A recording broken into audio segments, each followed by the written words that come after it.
Mrs. Claus, CEO, Christmas Executive Officer, by Tom LeBlanc and Katie Stockham. It was December 26th, the day after Christmas, or as Mrs. Claus calls it, day one of planning for next Christmas. Her husband, Santa Claus, is a talented man. He's a toy making genius. Nobody can train a reindeer and fly a sleigh quite like him. With his signature white beard, red coat, and unmistakable laugh, he knows how to build a brand. However, a good manager he is not. Santa's toy shop in the North Pole, once the happiest place on Earth, had been mismanaged, leaving his highly skilled elves tired, overworked, and inefficient. This year would be different, hoped Mrs. Claus. After years and years of focusing on her housework, Mrs. Claus, who had been watching from the sidelines and taking notes, knew she could really help. Santa and her agreed that it was time for a change. Mrs. Claus would take charge of the operations.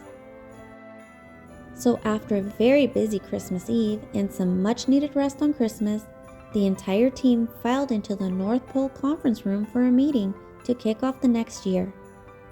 Annual kickoff meeting, 2 p.m. Things are going to be much different from now on, said Mrs. Claus. Everybody became nervous, especially Santa. Don't worry, it will be different and better, said Mrs. Claus, smiling. Santa, it's your job to always know which of the boys and girls all across the entire world are naughty or nice. What's your process for doing that?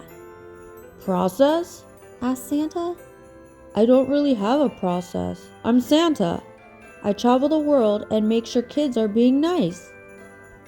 Maybe if you had some processes, you'd be home more, said Mrs. Claus quietly as she wrote down some notes. What was that? Santa asked. Nothing, dear, Mrs. Claus said. The elves laughed. Okay, next, said Mrs. Claus. Last year we received 2 billion letters from boys and girls. Not only did we spend 10 billion minutes reading them, but we spent 2 billion minutes just opening them.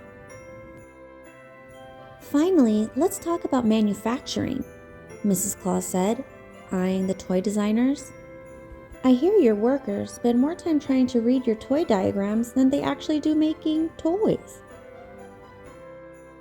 Break room. After the meeting, Santa and his elves were upset. I know she's your wife, said one of the toy designing elves to Santa, but she just started working with us and she thinks she can tell me how to do my job better? Can't you do something? Just then, Mrs. Claus came in.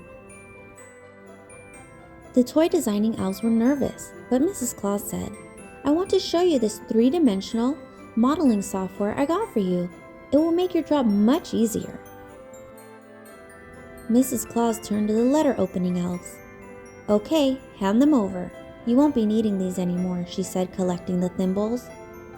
The elves, thinking that they weren't needed anymore, started to leave. Where are you going? Asked Mrs. Claus.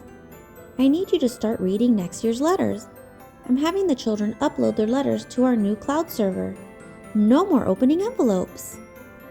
Mackenzie, age 5. Dear Santa, let me get right to the point. You are a busy man, and I don't want to waste your time, so I won't go on and on in this letter. I'm sure a lot of kids take too long to tell you what they want for Christmas. Not me. I'm going to tell you right now. This year, Santa was packing his suitcase when Mrs. Claus came in. He was planning his first trip of the year around the world to see which kids were being naughty or nice. Not so fast, said Mrs. Claus. She led Santa into a room in his workshop with a newly installed wall full of TVs. NNCC, Naughty Nice Command Center. This is your new command center. You can watch cameras from all over the world and see who's naughty and who's nice without leaving the North Pole. Things were different around Santa's workshop after that. Santa and his elves still worked very hard, but they found that they got their work done more quickly. North Pole bowling. there was more time for fun and games. Santa was happy that he had more time to spend with Mrs. Claus at the North Pole. And Mrs. Claus was happy in her new role. After all, managing Christmas is an important job.